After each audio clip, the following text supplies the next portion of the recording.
E aí, pessoal? Bom, nosso grupo ficou responsável pelo tema O Princípio das Gavetas de Dirichlet. Não sei falar. Nosso grupo é composto por mim, Germano Hauschild, e pelo Solon Mota. Começar falando um pouquinho de como surgiu isso aí. Bom, supõe-se que isso tenha sido apresentado pela primeira vez pelo matemático alemão Johann Peter Gustav Lejeune Dirichlet.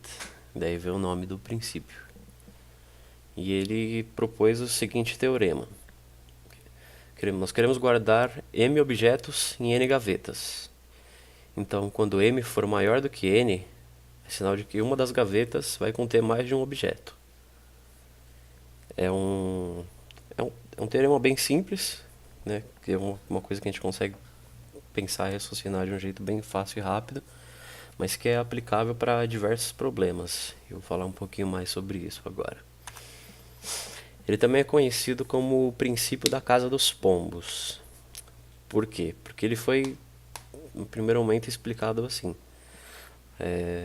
Se nós tivermos N pombos e M casas,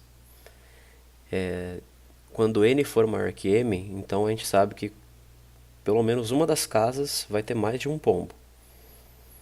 Ou seja, isso traduzindo em termos matemáticos quer dizer que se o número de elementos de um conjunto finito é maior que o número de elementos de um outro conjunto, então a função de A em B não pode ser injetiva.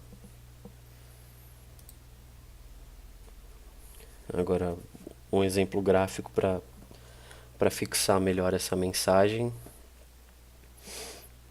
Só ter uma imagem bonitinha para vocês entenderem melhor. Temos 3 pombos e 2 do que seriam casas, né? Que no caso são jaulas. Então o que a gente sabe que vai acontecer aqui? Temos o número de pombos N é maior que o número de casas M. Então a gente sabe que com certeza uma das casas vai ficar com mais de um pombo. Certo? Esse é um exemplo básico de como ele desenvolveu esse teorema, de como ele é facilmente exemplificado. Agora eu vou apresentar alguns exemplos a nível de fixação. Então a notação é essa: M vai sempre querer dizer objetos e N sempre vai querer dizer gavetas. Os exemplos que eu vou dar. O exemplo é o seguinte: em uma sacola nós temos diversas bolas de 3 cores diferentes. Quantas bolas devemos tirar dessa sacola para garantir que temos fora da sacola pelo menos 2 bolas da mesma cor? Esse é um exemplo que a gente consegue, como o número é pequeno, a gente consegue saber isso fácil. Mas vamos colocar em imagens para ficar mais simples. Vamos imaginar que isso é uma sacola, esse desenho torto que eu fiz. Vamos dizer que é uma sacola, tem que ter imaginação. E que a gente vai tirando dessa sacola uma bola por vez.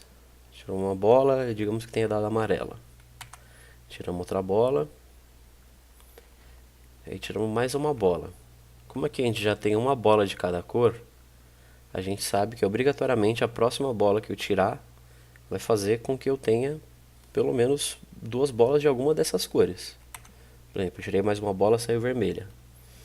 Então, a gente tem que o número mínimo de bolas que eu preciso tirar dessa sacola para garantir que eu vou ter pelo menos 2 bolas de mesma cor são 4.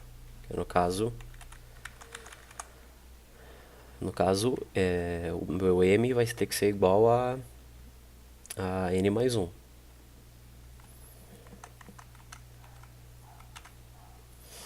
Um outro exemplo. Quantos alunos devemos ter em uma sala para garantir que 2 deles obtiveram a mesma nota em um exame que vale de 0 a 100?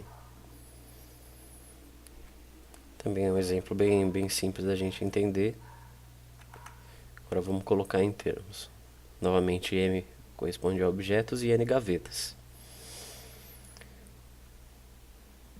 Então a gente tem que de 1 a 100, a gente vai ter 100 notas possíveis.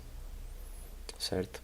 Porém, como é um exame, a gente sabe que 0 é uma das notas possíveis também. Então a gente vai ter 101 notas possíveis. Nesse caso, as notas possíveis vão corresponder às casas. E os alunos vão corresponder aos pombos.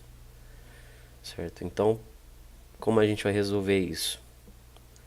Bom, cada gaveta vai corresponder a uma nota, como eu falei. Então, digamos que uma gaveta vale 1, a outra gaveta vale 2, a outra gaveta vale 3 e assim por diante até a gente chegar em 100 gavetas.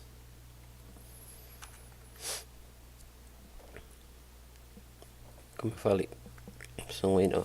Agora em termos matemáticos, para a gente aproximar mais da nossa área de conhecimento. No caso, a gente tem N notas possíveis e M alunos, né? Como eu falei, no caso, as gavetas vão corresponder às notas e os objetos ou os pombos aos alunos. Então, para a gente garantir que dois alunos vão ter a mesma nota, a gente vai precisar ter um aluno a mais do que a quantidade máxima de notas, né? Do que seria o equivalente à quantidade de gavetas. Então, a gente vai ter que o nosso M, que é o nosso número de alunos que a gente quer descobrir, vai ser igual a N mais 1. Como a gente sabe que o nosso N vale 101, ou seja, nós temos 101 diferentes possibilidades de nota, então N vai ser igual a 101 mais 1, M vai ser igual a 102 alunos. Essa é a quantidade de alunos que a gente tem que ter para garantir que dois deles obrigatoriamente tiraram a mesma nota. E é isso, pessoal. É um tema relativamente simples, mas que ele é aplicável a diversos problemas da matemática e especialmente, né, obrigatoriamente, na verdade, problemas que tratam grupos finitos. A gente não consegue usar esse princípio para tratar conjuntos de números infinitos, porque a gente não tem como colocar um número para saber qual seria o próximo possível para garantir que o teorema foi correspondido.